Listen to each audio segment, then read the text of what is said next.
Thank you very much for 20,000 subscribers. I can't believe how much the channel has grown over the past few weeks. I know most of you probably only subscribe because of Milo here, but nevertheless, I'm really appreciative of your support. And I thought I'd make a Q&A video, something else for a change, for 20,000 subscribers. And I've also added some freebies next to the free print-on-demand graphics bundle, including a texture bundle, for example, which you can download totally for free. So check that out. The link is in the description. And let's get started with the questions. Nanu None asks, hi, after how many rejections will Amazon close my account? Thanks. And this is something that I wondered when I started with Merch by Amazon. I was wondering if it's like a certain number, like maybe 50 rejections and then 51 you get closed straight away. I don't think there is a specific target number or anything. I believe, and this is just my guess, I could be totally wrong, because Amazon doesn't have a clear explanation for this, but I believe rejections are one thing that plays into it. It could also have to do with negative reviews, for example, or return rate.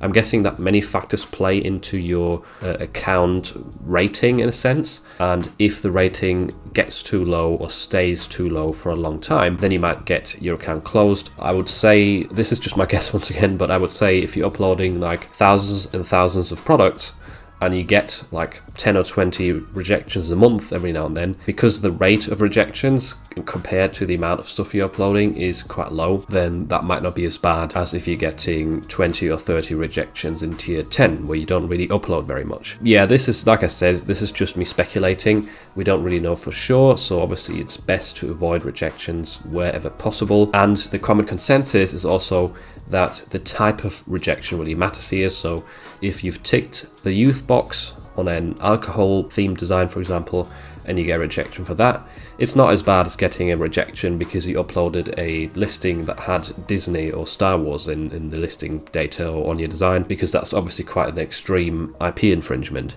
so you're more likely to lose your account because of that. Next question, or next two questions, are by MS Carmen, and she asks, are t-shirts still the most popular item to sell on Merch by Amazon going into 2023? That one I can answer really quickly. Yes, they are. I'm pretty sure they are, unless you're specializing on like a different type of design, like pillowcases, phone cases.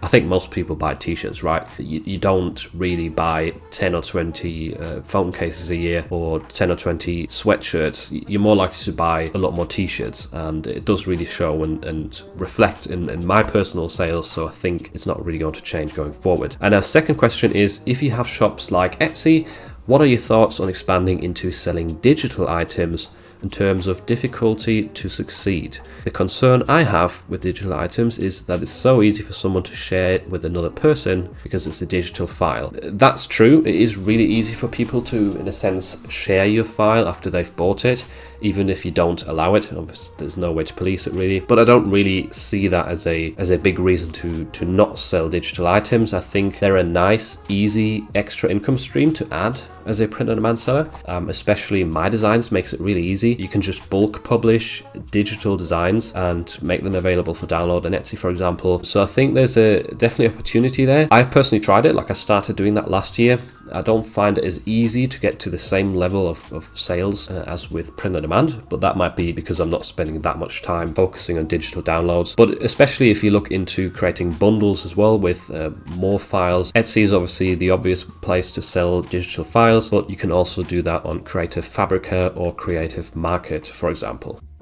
Tom Liver asked, do you use Helium-10 on keyword research? How to find good keywords to put in the listing? Can you share your keyword research method? Now, I don't use Helium-10. I've never used it before. I know it's quite an in-depth keyword research tool. It's kind of similar, I believe, to Flying Upload's new Flying Keywords section that they've added to their research tool. So that is another alternative. I suppose if you want to do more in-depth keyword research.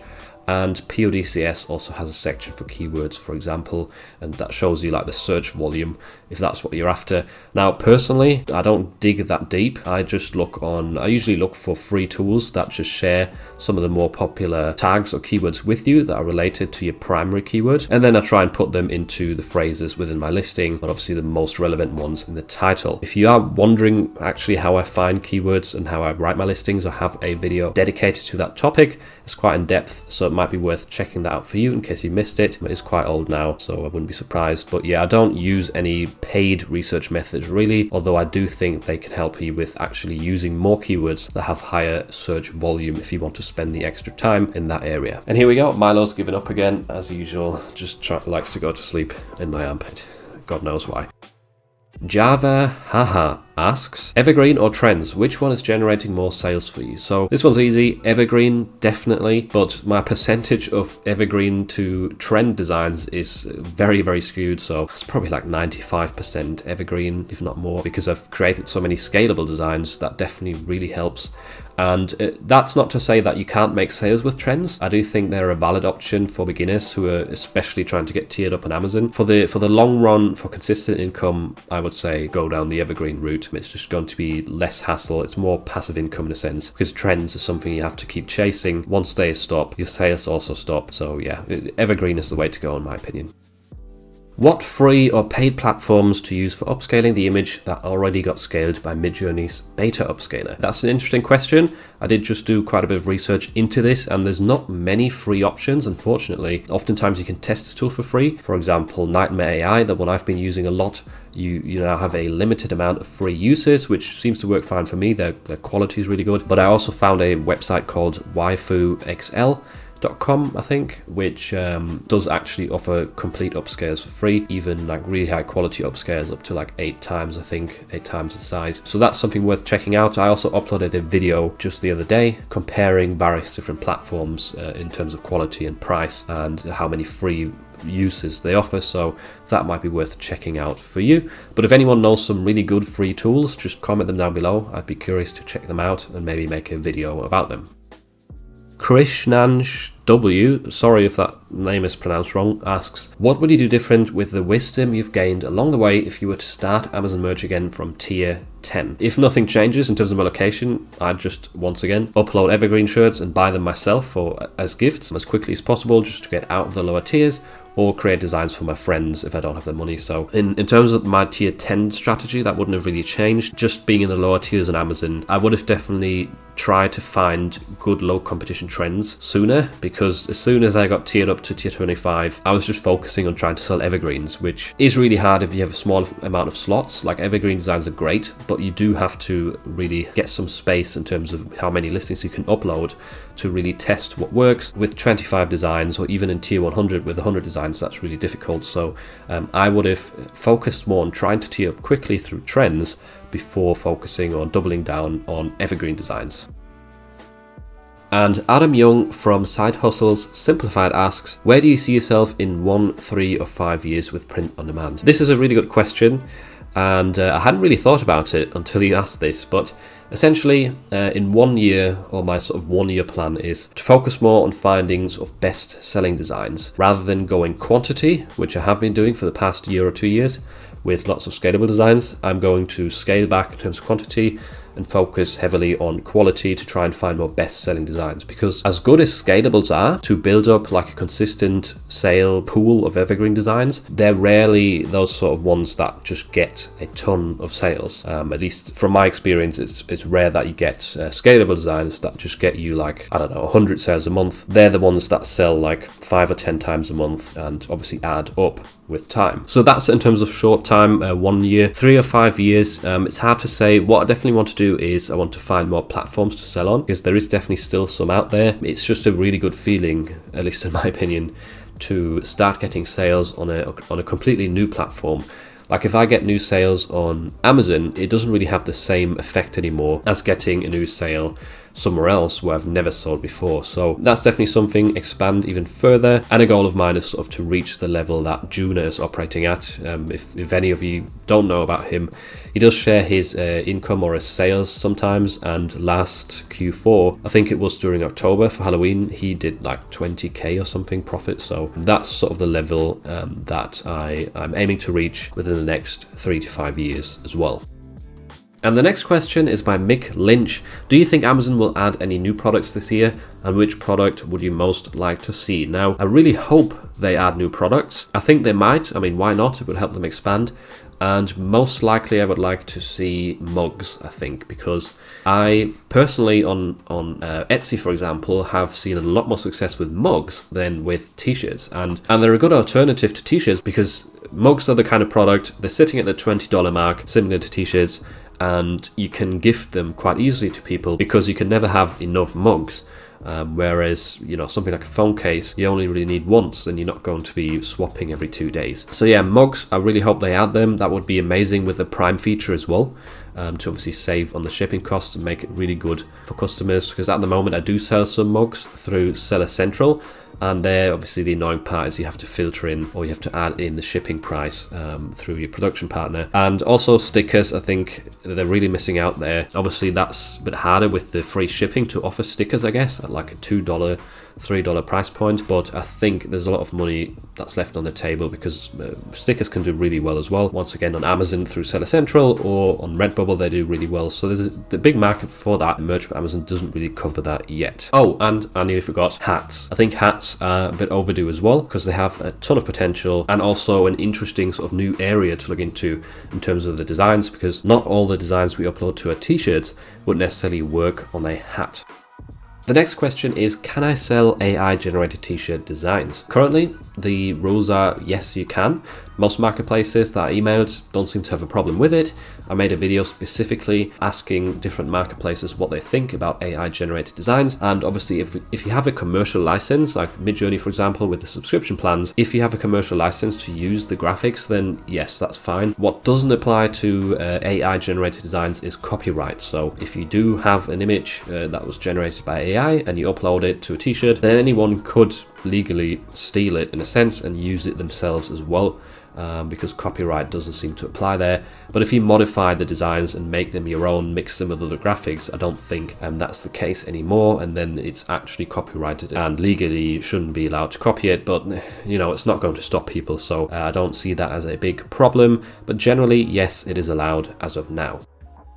Phil DeFlava asks, how has your vision evolved during your digital lifestyle journey? And he explained that question a bit further because I wasn't sure what he meant, saying, what are some ways you've evolved to make sure you reach your definition of success? For example, your mindset, designing methods, marketing, etc. A very good question, a very deep one. I'll try and keep it short, but essentially over the time of doing this and growing this business, I have noticed that oftentimes the most progress is made when you're kind of struggling the most. At the beginning stages of me learning flying upload, for example, how to automate my uploads, it was like a steep learning curve, and I had to adjust a lot of my routines and just learn a new difficult tool. Same goes for scalable designs. There was a lot that went into trying to figure out what the best way is to automate that process. So I've just been over the years trying to automate things as best as possible whilst not losing quality in pursuit of quantity. And there's often phases where you just don't really seem to make progress for a few weeks because you're learning something new and it's difficult or it doesn't really work how you want it to. Those phases,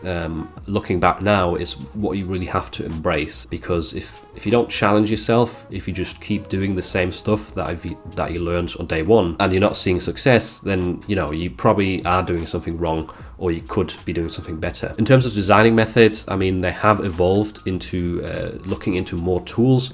I was solely Adobe Illustrator at the start and a bit of Photoshop, and now I also take advantage of more tools like Kittle, for example, which can save a ton of time and opens up my possibility of expanding into new sorts of styles, which I would struggle with in Illustrator. So I think opening up, trying out different tools and strategies to find the one that works best for you is also something you have to look out for. Don't just settle on the first free tool that you find out there and use that forever. Be open to trying out new stuff as well. And Steve asks, I would be curious to hear about your beginnings in print on demand, about your successes and failures and what you would have done differently. Maybe from the standpoint of what led up to your first $1,000 sales month. And yeah, there's a lot of things that went into that. It did take like a year and a half. Essentially, some of the failures at the beginning of starting a merch from Amazon, I wasn't really aware that getting rejections is a bad thing. So that's something I wish I'd found out sooner, because my first, I don't know, maybe 40 rejections, I was really careless and I didn't really check for trademarks within my listing data. So that's something I wish I'd found out earlier, but luckily it didn't lead to my account being closed. What led to my first $1,000 sales a month? So it's definitely a combination of things. It's time, well, improving my skills. It is uploading a lot of designs. I remember in that year I had like a list of various different evergreen niches, and I sorted them by high priority, medium priority, and low priority, meaning the better the niche, the higher the priority. And I created, say, 30-ish designs for the high priority one, and then maybe 10 designs for the low priority ones. I just worked through that, kept creating designs and publishing them. I was lucky. I had an advantage that I had some insight into a United Kingdom niche or British niche, which did really well. So that started to build up some sales. And during my first $1,000 sales month, I was also lucky to hit a random trend. And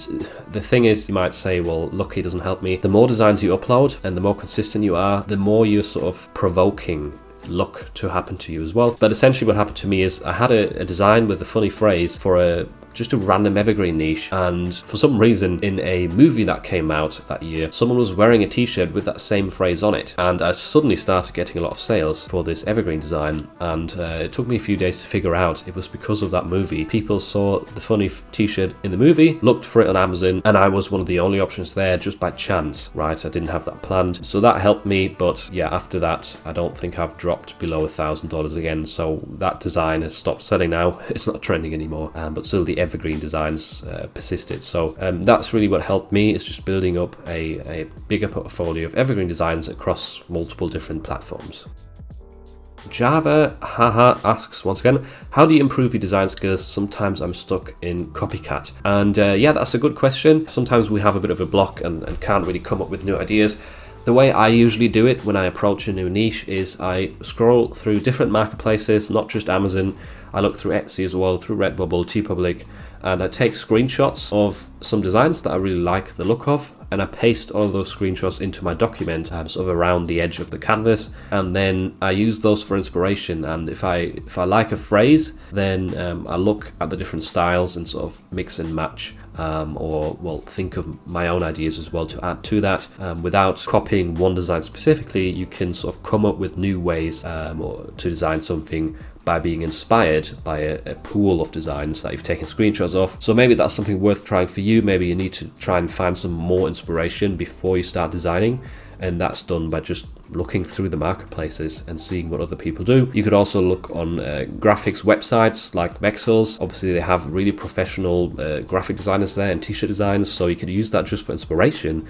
You don't have to have a subscription, just scroll through the results and see what other people design. Kittle is another good idea. You can get a free account there, and they have that community tab where other people share their designs, and they also get liked or upvoted or whatever, and that way you can see some really creative and unique ideas that you might have not thought of yourself. So that's it for this Q&A. Sorry if I didn't answer your questions. I did get quite a lot, but I didn't want this video to go on for an hour, so I also hope these answers gave you a bit of insight and helped you on your print-on-demand journey. And if you want to see my full print-on-demand Etsy tutorial using Midjourney and Printify, then check out this video next, where I walk you through my research, design, and listing process.